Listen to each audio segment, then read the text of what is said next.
Hey guys, Kyle, the Death Knight of Anime here, bringing you my review for Eden Zero Chapter 63, and yeah, this one's a late night review.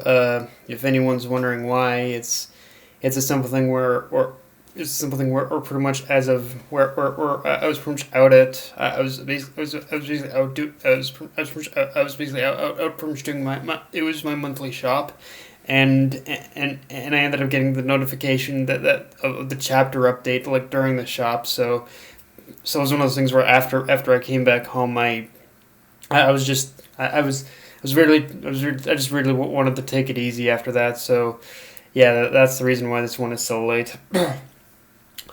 But with that said, yeah, let's get into the chapter itself. Eden Zero, Chapter 63 review. So, if I'm being honest, this is one of those times where when you pretty much look at the chapter title and you really study the actual events of what's going on in the whole chapter, the best way to describe this chapter is wasted potential, and I mean that because it really felt the chapter itself it felt very disorganized with basically a lot of things that I think could have been with a lot of things that honestly I really feel could have been, and there's a lot of with just a lot of elements in the chapter itself that really feel like it could have been reworked. And the thing is that when it comes to the fixes, in order to make this chapter better, that they're pretty much super simple things that Mashima could have done in order to make this chapter better. For instance, because of what the title of the chapter is, I almost feel that what Mashima should have done is he really should have focused at least 80% of this chapter on Homura herself finally overcoming her sorrow and choosing to fight in her master's place, while pretty much keeping the Shiki and Kurona fight in the background. Another thing I would have also done is I would have given Shiki's line of pretty much carrying on Valkyrie's of carrying on Valkyrie's like soul or whatnot. I would have given that line to pretty much Homura, and I would have given that line to Homura in order to show that she's ready in order to take up the mantle her master left behind. Like just a lot of the stuff in this chapter it really felt misplaced or just stuff that or just felt like the focus on the chapter it should have been elsewhere in a lot of places. So it's like, that's the best way I can describe this chapter is that it just felt like wasted potential as a whole. As a whole, like I said, I really would have when it just comes to when you look at that chapter title. The first thing you think of is the first thing you're obviously going to think is that it's probably going to be that it probably should be like focused on Homura, but it was focused on the Shiki and the Shiki and Kurenai fight, and that and yeah, as I said, I would have given Shiki's line to pretty much Homura because Shiki, you really weren't the one who should be saying that. It really should be Homura, not you. As a whole, this chapter, there are some good bits we're gonna be talking about, but as a whole, the chapter, it was wasted potential. It really was. It was wasted potential, just in so many ways that this chapter it could have been better, but Mashima just chose all the ways in which it was wasted, honestly. And okay, let's kind of talk. Let's pretty much talk strictly. Since I ended up springboarding with the whole fight of Shiki and Kurenai, let's pretty much talk about that fight as a whole because and how it played out, because when it comes to that fight, I'm definitely a little conflicted right now, because on one hand, as we see, it pretty much does appear that Shiki is actually close to defeating Kurenai, but which is one thing I was immediately worried about with pretty much Kurenai's I guess mech suit pretty much taking all that damage from that one punch of Shiki's. that was one thing that really kind of got that really kind of like it got my concern going a bit. But but the one thing that gives me a little bit of hope here is that as it's shown, like when it came to that big punch that Shiki had done, he ended up sacrificing one of his hands, one of his arms, in order to inflict just pretty much that amount of damage on Kurenai's like mech suit.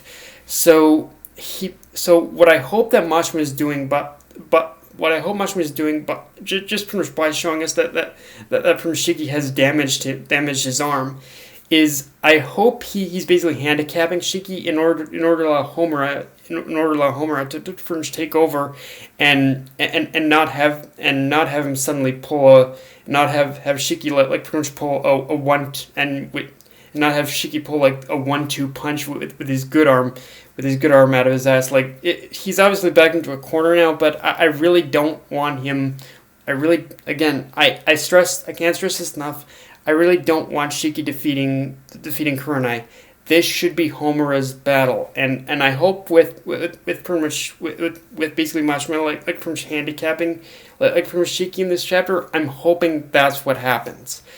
And because I'm gonna tell you guys right now, if pretty much Shiki ends up being the one to defeat being the one to defeat like pretty much Kurenai, I'm gonna go on a rage rant. I'm not gonna lie. You pretty much guys are going to see me rage if Shiki ends up pretty much stealing this pretty much victory. Ends up stealing the victory against Kurenai away from Homura. Like again, Homura, she needs to be the one in order to settle this. She really does. And yeah, I'm hoping. Like I said, the fight itself, it gave me the vibes that Homura is going to step in order to take Shiki's place, but with Mashima, you pretty much just never know. This when it comes to this man, he is unpredictable with what he does. So yeah, he's both predictable and unpredictable at times. So yeah, I hope he definitely goes down the road of Homura taking over this fight soon.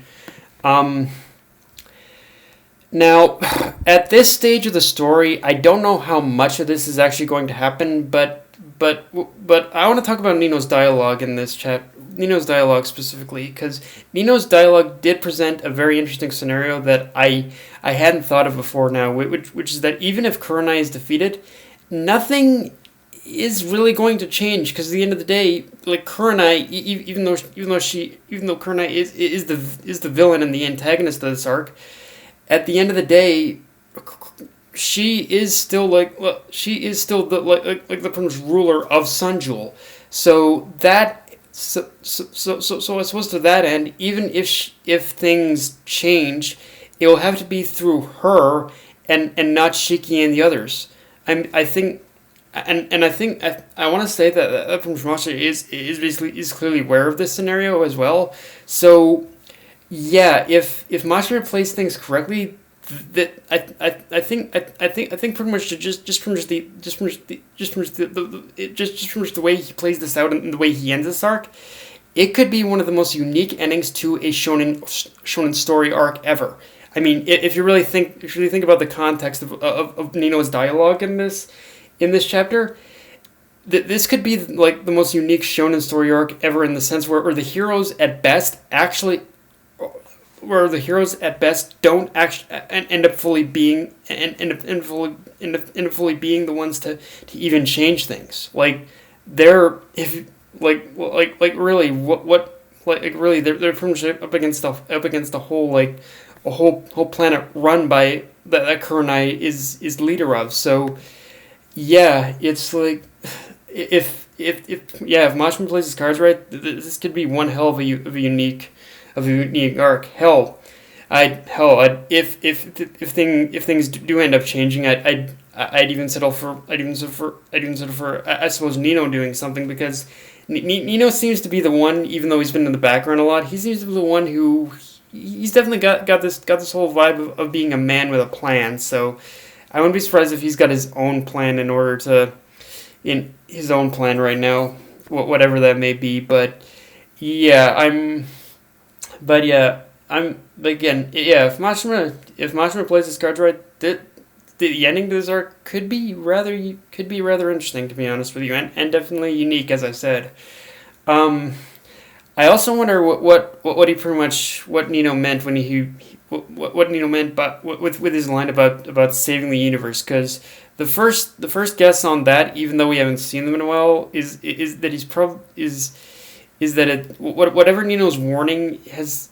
I think Nino's warning is probably connected in probably some way to I think in some way to the chronophages, or it could just be as easily be the Draken Joe, but I'm going for the former in this case because as we've seen when it comes to the chronophages, they are pretty much underlying threat in the series. So underlying threat in the series, even when even of course even when they themselves aren't the focus. So yeah, I wonder if whatever Nino means by pretty much saving the universe, I wouldn't be surprised if the chronophages are somehow involved with that. Um, Also, yeah, I'm calling it now.